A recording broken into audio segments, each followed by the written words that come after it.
Okay, just explain one more Yeah, time. so all the staff are outside, and all the village, they come together to try to help them out to finish the house, to let the family come and live in, because they say it will be much colder in 2 days and snow is going to come. This is what they are trying to finish this house before 2 days, to let the family come and live inside.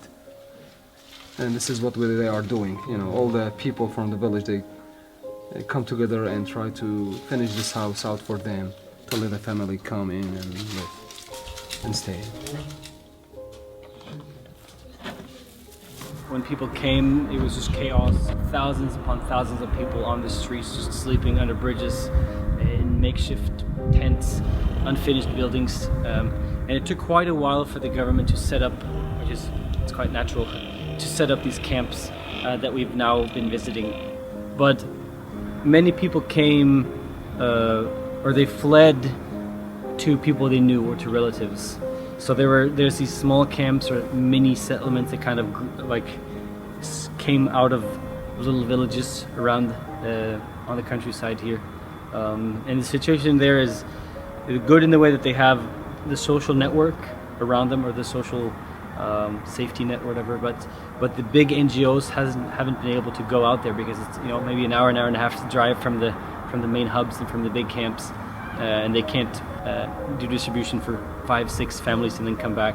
But last Friday we were able to go out with a group of locals and expats together and bring blankets to about 250 individuals spread out over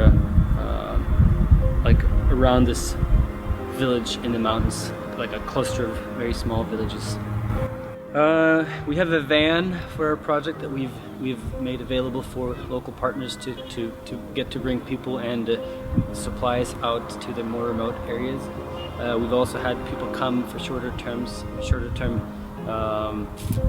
projects and to help out and to bring some professional support, but also just like kind of coming alongside people who are already doing some great stuff and encourage and support them and kind of, you know, just stand with them, because a lot of big NGOs and churches around the world have been sending money, which is great. I've been praying, so I was very encouraged and privileged to be able to be here and to see a lot of other people come for, you know, a couple weeks or a few months to help out.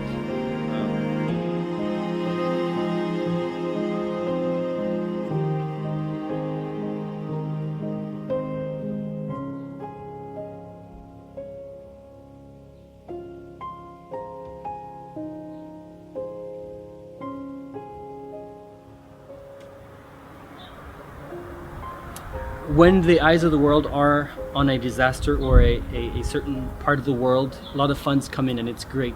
But as soon as the next big thing pops up, the funds run low. And we want to be here for a long time. We want to see long-term impact in this country. We want to see this country rebuilt. We want to see people find hope and love in Christ. And for that we need people, and we need long-term finance support.